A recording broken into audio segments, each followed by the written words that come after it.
Hey guys, Drifter here. Welcome to Warzone In Depth. In today's episode, I want to share with you my top 5 Cold War weapons that might become meta very soon, which is effectively the same as a list of what I think the top 5 Cold War weapons are. And since the DMR, MAC-10, and Diamantes have been beaten into the ground and I don't want to beat that dead horse anymore, I'm going to focus on weapons that you may not be seeing as much of in the multiplayer. And also, you may have already noticed on today's In Depth there was no title and there's not going to be any text on the screen. Well, that's because I kind of sort of tore my AC joint, so my shoulder looks like this, which happens to be my right shoulder, which means I'll be spending the better part of the next 2 weeks with my right arm in a sling. It's not that I can't move it or can't use it. I still have decent range of motion and strength, but repetitive tasks, such as moving a mouse around to game or perhaps fight people, can re-injure it or make the recovery process slower, and I think it's smarter to just slow down on In-Depth and cut a few corners than it is to push my luck with this. Thankfully, my version of this problem is very minor, and I might be able to heal in as little as 2 weeks with proper care. I'm already kind of pushing my luck by gaming with my right arm, so I'm not going to be doing as much repetitive clicking and dragging with editing. You're just going to have to listen to voice and gameplay today. So without any further ado, let's talk about the top 5 Cold War weapons, and I want to start off with one that's already gaining traction, and that's the Stoner 63. This is the middle light machine gun from Black Ops Cold War, and I think that this one is popular mostly because it has a very competitive time to kill. It actually has the fastest time to kill out of all LMGs from either game in Warzone, except for the Finn with the adverse barrel. The Finn LMG with the adverse barrel shoots very quickly, and that gives it a very fast time to kill, but that particular barrel also does horrendous things to your bullet velocity, so I wouldn't even think that's what you would want to use on that particular LMG. So the time to kill on the Stoner 63 is pretty fast, even compared to some machine guns and DMRs. It very much so does compete with the DMR and Type 63, it competes with the AUG and M16, and it's only a little bit slower than that of most SMGs, so if you're actually aiming down sights and get rushed by an SMG user, you're pretty much on even footing with them. The damage per shot is fairly impressive at 40 damage per shot for body regions, and 51 per shot for headshots isn't terrible, it's very efficient. That's a 5-shot headshot kill.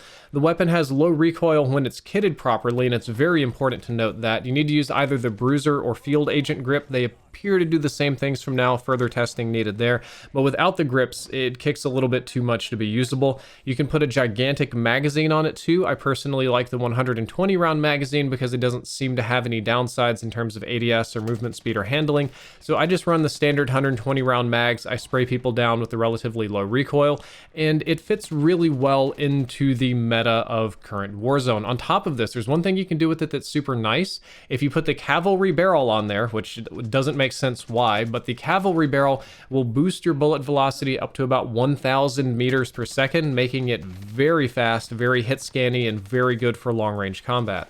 At the end of the day, the Stoner 63 becomes a hold down and spray long-range DPS dealer, which is kind of the perfect weapon for the current meta in Warzone, and has been for a long time. Warzone is very much so about spraying and hosing people down in sustained fire, so this fits very well into that playstyle. And I think it's overall very easy to use and make plays with compared to a lot of the weapons I'm going to recommend today. The only downside is that it just has slow handling, and there's not much of a way to improve it. There's ways to keep it from getting worse, but it's just overall pretty dadgum slow and miserable. So you need to be prepared to either handle slow or set up more frequently, or perhaps mount it in order to get the best use out of it. Moving along, I want to talk about the Black Ops Cold War M16, which I've been having a lot of fun with lately. The first thing you want to do on this weapon is put the titanium barrel on it, because then you'll get 1,100 meters per second bullet velocity, which is both kind of rare in Warzone and insanely good performance. That makes the M16 as close to hit scan as anything can get or will feel in Warzone, because your fight is shooting people at a long distance all the time. You're always having to lead your shots and stuff, but this one you really won't have to lead your shots or calculate bullet drop very much. I effectively treat it like a hit scan at almost all the ranges at which it's useful, and that's probably its best strength. It does better than the other tactical rifles, maybe minus the DMR, and better than most of the assault rifles, so it feels really good in that regard. One of its other strengths is that it deals 72 damage per shot for headshots, which is impressive. That's putting it close closer to proper DMR territory right there.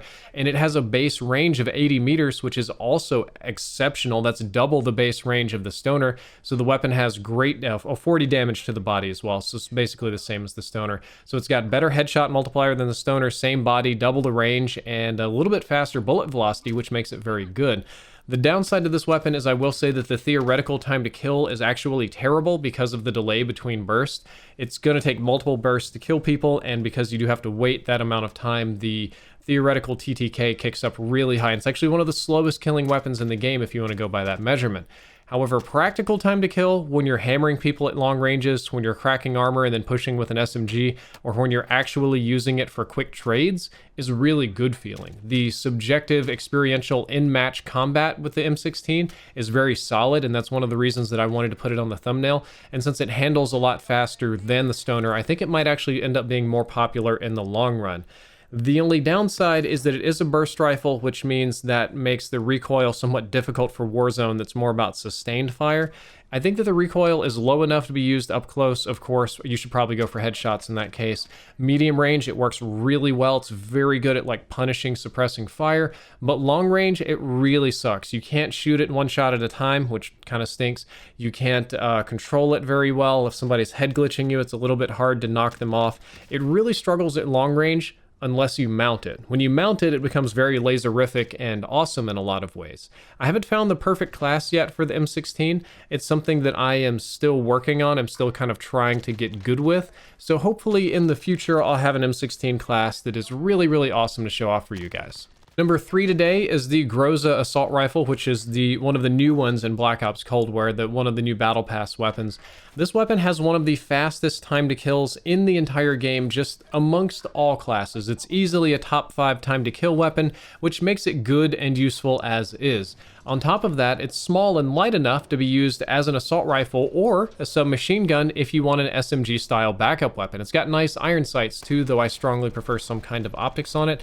And I think that this is a great weapon to pair with a sniper rifle. It's an overall very versatile, robust, big magazine, long range, spray down kind of assault rifle that you can pair with a more specialty weapon, be that a crossbow, a sniper rifle, a riot shield. Just if you're doing something goofy and you need a really solid weapon to fall back on that'll work in almost any situation, the Groza is going to be the one for you. I find that the recoil on this weapon to be more manageable than you would think, or at least more manageable than Cold War's version of it. Even at longer ranges, I don't have any real difficulty hitting my shots, though I will admit the field agent grip is pretty much a requirement. It's miserable without the field agent grip. The weapon is a laser beam from God himself while mounted, and I will say that it functions kind of like a CR56 AMAX. Does it outperform the CR56? I'm less sure of. I have yet to do a direct comparison, but it kind of fills that same role of having a great time to kill, but also being a very functional rifle. If you put the GRU composite barrel on this weapon, it'll go up to 1,000 meters per second, which, as we've discussed before, is excellent. You can put either 45 or 60 round drum mags. These are very helpful and they have very minimal downsides. Avoid the speed mags and vandal mags and stuff like that. They have some goofy ADS penalties, but you can actually put a 60 round drum on this gun, which is awesome, and not a lot of assault rifles have that, so it almost pushes it into LMG territory. And I will say that overall, I have gotten my best performance with the Groza out of all of these weapons. I have been able to kill and slay out faster and better with the Groza than I have with the Stoner or the M16 for that matter, just because I think it's a little bit easier for me to use. Number 4 today is the Black Ops Cold War MP5, and I will say that this one is very similar to the Modern Warfare 19 MP5 in a lot of ways. Like statistically, they're very, very close, and I'm going to talk about its negatives first. The Cold War MP5 will lose out to the Modern Warfare 19 MP5 in terms of damage per shot. It deals 1 to 2 points less damage per shot, which in most cases isn't going to be very impactful.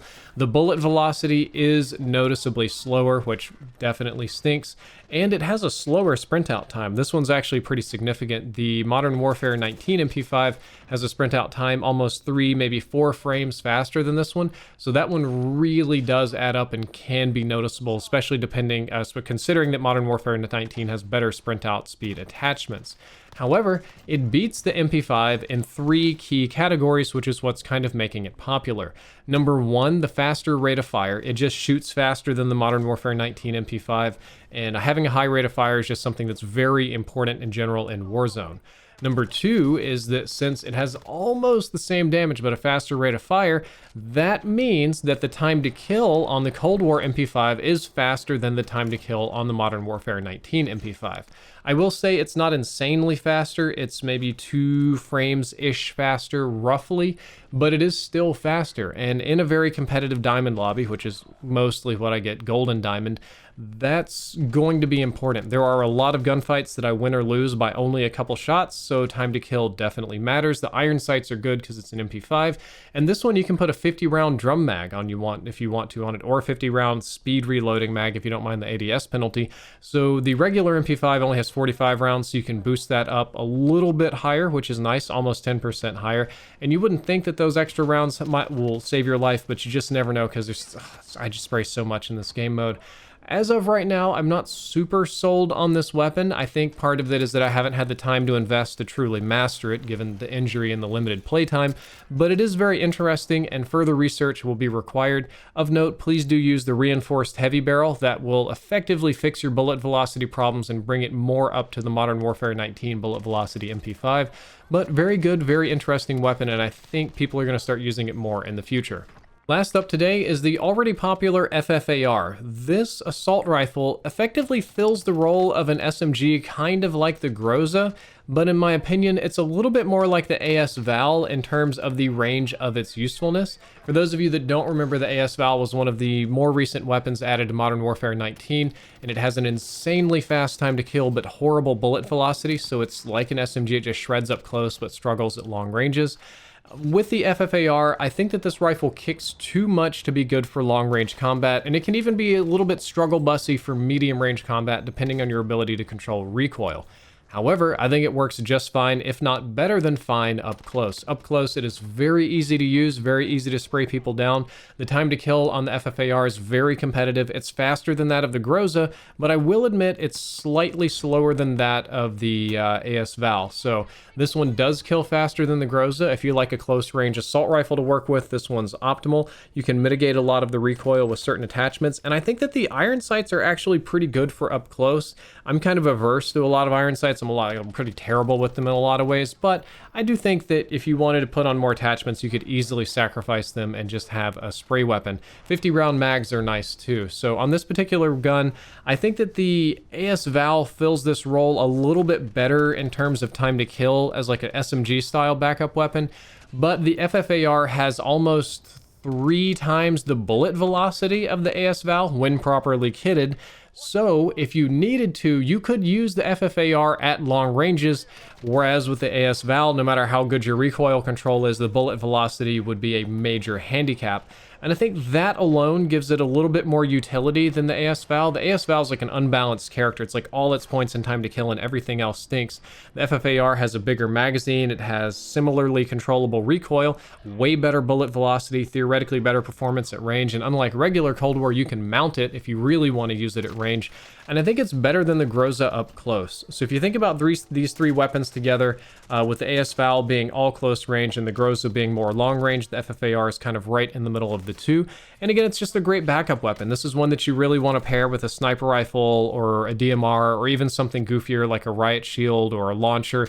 It's just a good general purpose weapon. The 3 attachments that you want to put on it to be useful are the reinforced heavy barrel. The field agent grip is almost essential to reduce that recoil, and I personally like the Salvo 50-round fast mags. Even though there's an ADS penalty, I burn my mags super fast, so this is the biggest I can get with the fastest reload, and that helps keep me in combat. Ladies and gentlemen, that is it for my opinion on the top 5 Cold War weapons not called the DMR or Renetti or MAC-10.